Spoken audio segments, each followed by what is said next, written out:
పంట దిగుబడి బాగా వస్తుంది అన్నది నానుడి. నాణ్యమైన విత్తనంతో ఆశించిన స్థాయిలో పంట దిగుబడి కూడా వస్తుంది.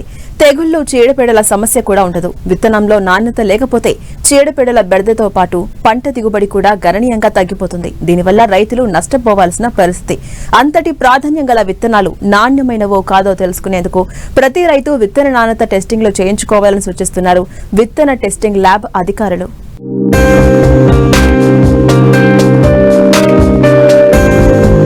రైతులు ప్రతి ఏటా ఖరీఫ్, రబీ సీజన్లలో విత్తనాలను కొనుగోలు చేస్తున్నారు. ప్రభుత్వం గుర్తించిన ఏజెన్సీల దగ్గర కొంతమంది, ఇటు ప్రైవేట్ డీలర్ల వద్ద కొంతమంది విత్తనాలను కొనుగోలు చేస్తున్నారు. రైతులు పొలంలో విత్తనాలను వేసే ముందే విత్తనం నాణ్యమైందో కాదో తెలియాలి. ఎందుకంటే విత్తనాన్ని పొలంలో చల్లిన తర్వాత అది నాణ్యమైంది కాకపోతే నష్టపోవాల్సి వస్తుంది. నాణ్యత లేని విత్తనాలు సాగు చేయడం వల్ల పంట ఎదుగుదల ఉండదు, రైతు పెట్టుబడి కూడా రాని పరిస్థితి. అందుకోసం ప్రతి రైతు విత్తన శాంపిల్స్ ను మొలక శాతం పరీక్షలు చేయించుకోవాలి. ఇందుకోసం ఆంధ్రప్రదేశ్లో ప్రతి నియోజకవర్గంలో విత్తన పరీక్ష కేంద్రాలను ఏర్పాటు చేశారు. Trade samples, farmer samples, act samples చేస్తాము. ఇక్కడ వచ్చేసరికి విత్తనాలు మరియు ఎరువులు నాణ్యతను పరీక్షిస్తామండి. దానిలో ఇద్దరం వర్క్ చేస్తున్నాము. ఒకళ్ళు విత్తనాలు టెస్టింగ్కి, ఇంకొకరు ఎరువుల టెస్టింగ్కి వర్క్ చేస్తున్నాము. ఎరువుల్లోకి వచ్చేసరికి నేను ఎరువుల నాణ్యత పరీక్ష కేంద్రం నందు నేను వర్క్ చేస్తానండి. నేను చేసిన శాంపిల్స్ ఏంటంటే act samples, trade samples, farmer samples. Farmer samples వచ్చేసరికి మనకి రైతు దగ్గర మనము ఫ్రీగానే చేస్తామండి. వారు ఎప్పుడైతే పొలంలో యూజ్ చేసుకోవాలని అనుకుంటున్నారో దానికి కొంచెం 1 month ముందుగానే కానీ వాళ్ళు షాప్స్ దగ్గర నుంచి కొనుగోలు చేసిన వెంటనే మా దగ్గరకు వచ్చి చేయించేసుకుంటే అందులో ఏమేమి పర్సంటేజెస్ అంటే NPKలు ఎంత మోతాదులో ఉన్నాయి అనేది మనము టెస్ట్ ద్వారా చెప్తామండి. ఆ చెప్పిన దాన్ని బట్టి వాళ్ళు దాన్ని ఎంత మోతాదులో యూజ్ చేసుకోవాలనేది దాన్ని బట్టి టెస్ట్ చేయించుకుంటే వాళ్ళకి ఉపయోగకరంగా ఉంటుంది. అందుకోసం అని చెప్పేసి ఈ ల్యాబ్ను నియోజకవర్గానికి ఒకటి చొప్పున పెట్టడం జరిగిందండి. ఇంకోటి మెయిన్ విత్తనాలు కూడా అంతే అండి, సేమ్. అక్కడ కూడా ఫార్మర్ శాంపిల్స్, యాక్ట్ శాంపిల్స్ ఇవి చేస్తాము. ఎరువుల కంటే కూడా మనం సీడ్ అనేది చాలా ముఖ్యం కాబట్టి ఆ విత్తనాల టెస్టింగ్ కూడా మనము ముందస్తుగానే తెచ్చి టెస్ట్ చేయించుకుంటే దాన్ని బట్టి మీరు ఆ విత్తనాలు మనం ఎంతవరకు వాడచ్చు, అది మనకు ఉపయోగకరమా లేదనేది మీరు తెలుసుకుంటే దాన్ని బట్టి మీరు దిగుబడి పొందే అవకాశం ఉంటుందని చెప్పేసి మేము అనుకుంటున్నాం.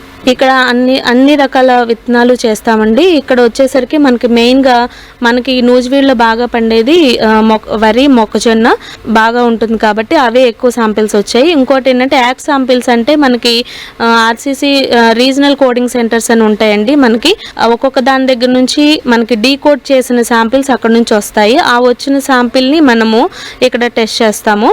అక్కడ నుంచి అయితే మనకి ఇవే వస్తాయని లేదండి, కూరగాయలు వస్తాయి, వరి, మొక్కజొన్న, అన్ని రకాల కూరగాయలు అంటే జొన్న, రాగులు, సజ్జలు ఇట్లాంటివి కూడా వస్తాయి.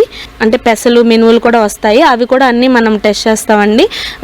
ఈ ప్రతిదీ కూడా మనకి మాకు ట్రైనింగ్లో ఏదైతే ర్యాండమ్గా ఇలా చేయాలి, ఈ మోతాదులో ఇన్ని సీడ్స్ చేసుకోవాలనేది మనకు ఒక ట్రైనింగ్ అనేది ఇచ్చారండి. ఆ ట్రైనింగ్ ప్రకారం మాత్రమే మేము ఇక్కడ జర్మినేషన్కి పెడుతున్నాము. విత్తనాల్లో వచ్చేసరికి మనము మాయిశ్చర్ టెస్టింగ్ అని చెప్పేసి పెడతాము ఫస్ట్ది. తర్వాత జర్మినేషన్ పేపర్ టెస్టింగ్ మెథడ్ ఒకటి చేస్తాము. మెయిన్లీ సీడ్ బాగుందా లేదని జన్యు స్వచ్ఛత అదొకటి చేస్తాము. సీడ్ డివైడర్ అనేది ఒకటి ఉంది, దాంతో డివైడ్ చేసేసుకొని బ్లోయర్ ప్రకారం అందులో ఉన్న సీడ్ని మనము తాలో లేదంటే మంచిదా అనేది టెస్ట్ చేసుకొని ఇవన్నీ చేయగా వచ్చిన దాన్ని మాత్రమే మెయిన్ సీడ్ మనం తీసుకొని దాన్ని టెస్టింగ్కి పెడతాము. ఆ పెట్టిన శాంపిల్ని మనము ఎంతవరకు రిజల్ట్స్ వచ్చాయి, ఎన్ని డేస్ వరకు ఉంచేసి తర్వాత మనము చూడాలి అనే దాని ప్రకారం చూసుకుంటాము. అది కూడా క్రాప్ని బట్టి ఉంటుందండి. ఆ చూసేసి దాన్ని బట్టి రిజల్ట్స్ని మనం క్యాలిక్యులేట్ చేసుకొని ఇంత పర్సంటేజ్ వచ్చిందని చెప్పేసి మనకి ఫార్మర్కి చెప్పడానికి అవకాశం ఉంటుంది. మన దగ్గర వచ్చేసి ఎరువుల్లోకి వచ్చేసరికి సూటి ఎరువులు అంటే యూరియా, SSP అంటే స్ట్రైట్ ఫర్టిలైజర్స్ అంటాము, MOP, SSP, యూరియా ఇట్లాంటి వాటిని చేస్తాము. కాంప్లెక్స్లోకి వచ్చేసరికి ఆల్ కాంప్లెక్సెస్ మనం ఇక్కడ టెస్ట్ చేస్తాము. ఒకప్పుడు అంటే మనకి టెస్ట్ చేయించుకోవడానికి దగ్గరలో ఎక్కడ ఉండేవి కాదు. డిస్ట్రిక్ట్ ల్యాబ్స్ అని మాత్రమే, ఇప్పుడు ఆర్సీసీలు అని చెప్పాం కదా, అక్కడికి మాత్రమే వెళ్ళి చేయించుకోవాల్సి ఉండేది. ఇప్పుడు కాన్స్టిట్యున్సీకి ఒకటి చొప్పున ఉండటం వల్ల ఏంటంటే దగ్గరలో ఉన్న ఫార్మర్స్ ఎవరైనా సరే స్వచ్ఛందంగా వచ్చి చేయించుకోవడానికి వాళ్ళకి ఇది ఒక మంచి అవకాశం అని అనుకుంటున్నాం.